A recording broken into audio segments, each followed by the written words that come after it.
स्नोवेल theme birthday. कितनी ठंड हो रही है, जल्दी से लकड़ी कट जाए तो अंदर जाकर हाथ सेक लो।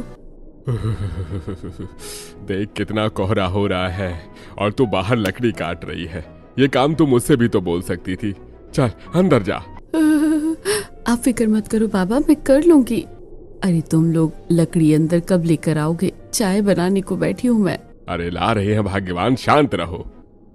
बेटी छोटी लकड़ियों को अलग करती है और पिता बड़ी बड़ी लकड़ियों को काट देता है। इसके बाद वो सरोज को लकड़ियां दे देता है। उसके बाद सरोज चूल्हे पर चाय चढ़ाती है, साथ में चूरा भुना देती है। वाह, आपने कितनी मिर्ची डाल दी चूरे में। मेरा तो मुंह ही जल गया और चाय के साथ बहुत तीखा लग रहा है। अरे तो क्या हो गया, कभी कभी तीखा भी खाना चाहिए। मेरा तीखा खाने का मन था इसलिए मैंने ज्यादा मिर्ची डाल दी। और मूंगफली कितनी कम डाली है। हाँ तो तेरा बाप प्राइम मिनिस्टर नहीं है कि किलो भर मूंगफली डालू। चल हट, अब मुझे चाय पीने दे। मुझे तो मजा आ रहा है आज चाय चूरे का नाश्ता।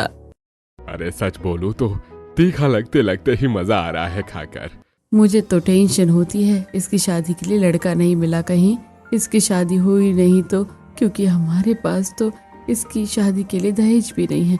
जो रिश्ता मिलता है वो मना कर देते हैं। भाग्यवान बेटी का बाप हूँ, चिंता तो मुझे भी होती है। अब तक शादी नहीं हुई तो कोई ना कोई वजह होगी। वो कहते हैं ना, बेटी सौभाग्य से मिलती है और बेटी लक्ष्मियां होती है। अभी तक इसके साथ ऐसा हो रहा है तो हो सकता है कि आगे जाकर अच्छा रिश्ता हाथ लग जाए। वैसे भी हमारी बेटी खाना बहुत अच्छा बनाती है। आप ठीक बोल रहे हैं, लेकिन हम तो गरीब है ना। दिन रात यही चिंता रहती है कि इसकी शादी कैसे होगी। पैसों का जुगाड़ कोई नहीं है, सिर्फ 2 सूखी रोटी खाकर जी रहे हैं।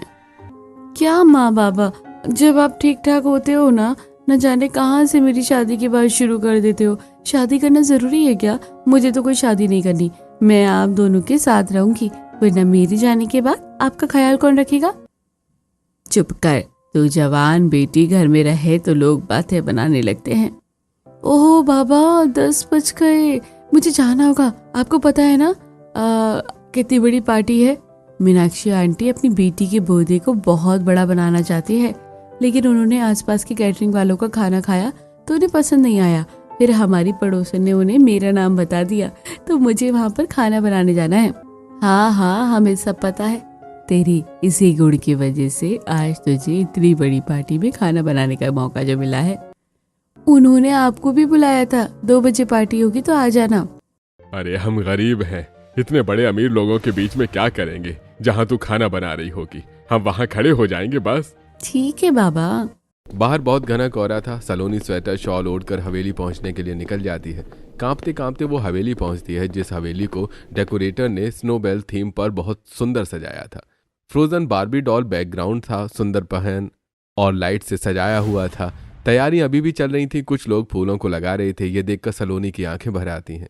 वाह, ये तो बिल्कुल मेरे सपने जैसा है। कभी मैंने भी चाहा था कि मेरा जन्मदिन ऐसे बने, स्नोबेल थीम हो, सुंदर सा गाउन पहना हो, मेरे भी दोस्त मेरे जन्मदिन पर आए और स्नोबेल थीम में अपने बर्थडे को बहुत अच्छे से सेलिब्रेट करूं।